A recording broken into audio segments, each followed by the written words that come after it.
നമസ്കാരം, press live ന്യൂസിലേക്ക് സ്വാഗതം. ഗ്ലാഡിയോലസ്, ആസ്റ്റർ, മാരിഗോൾഡ്, പെറ്റൂണിയ, ഡൻഫീനിയ, pansy, tuberose salvia, phlox, dianthus, ഓർക്കിഡുകൾ, കാക്ടസുകൾ എന്നിങ്ങനെ വസന്തകാലത്തെ ഓർമ്മപ്പെടുത്തുന്ന പുഷ്പോദ്യാനങ്ങളും പുഷ്പാലങ്കാരങ്ങളും. കൃഷി ഉയരങ്ങളിലേക്ക് എന്ന സന്ദേശം നൽകുന്ന വെർട്ടിക്കൽ ഗാർഡനുകൾ. ഇതാണ് അമ്പലവയൽ കാർഷിക ഗവേഷണ കേന്ദ്രത്തിൽ നടക്കുന്ന അന്താരാഷ്ട്ര പുഷ്പമേളയായ പൂപ്പൊലിയുടെ ഹൈലൈറ്റ്.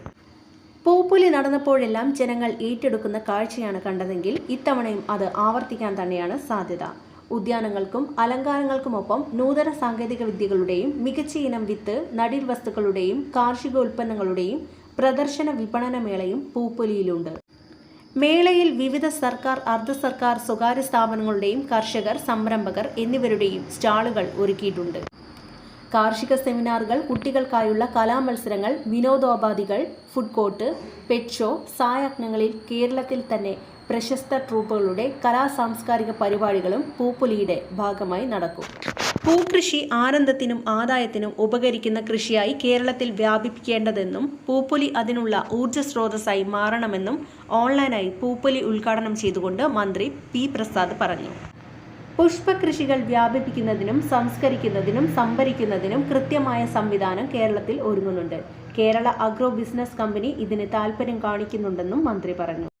കേരളത്തിന്റെ മൂല്യവർദ്ധിത ഉൽപ്പന്നങ്ങൾക്കായി മൂല്യവർദ്ധിത കൃഷി ഉൽപ്പന്നങ്ങളുടെ സംഭരണം, സംസ്കരണം, വിപണനം എന്നിവ ലക്ഷ്യം വെച്ച് പ്രത്യേക പദ്ധതികൾ ആവിഷ്കരിച്ച് നടപ്പിലാക്കും. കഴിഞ്ഞ വർഷം അവസാനമാണ് കേരള അഗ്രോ ബിസിനസ് കമ്പനിക്ക് പ്രത്യേക അംഗീകാരം ലഭിച്ചത്. കാപ്കോയുടെ പ്രവർത്തനവും ഈ വർഷം ആരംഭിക്കും. ഇത് കേരളത്തിന്റെ കാർഷിക മേഖലയിൽ വലിയ മുതൽക്കൂട്ടാകുമെന്നും പൂക്കൃഷിക്കും പ്രത്യേക പരിഗണന നൽകുമെന്നും മന്ത്രി പറഞ്ഞു.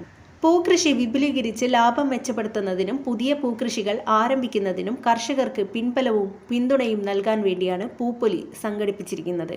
നമ്മുടെ നാടിന്റെ സവിശേഷതയുള്ള പ്രത്യേകമുള്ള പൂക്കൾ അനേകായിരം പേരെ ആകർഷിക്കുന്നുണ്ട്. രാജ്യത്തിന് അകത്തും പുറത്തു നിന്നുമുള്ള നിരവധി ആളുകൾ എത്തിയതിന്റെ ഉദാഹരണമാണ് മുൻകാലങ്ങളിൽ നടന്ന പൂപ്പൊലിയെന്നും മന്ത്രി പറഞ്ഞു.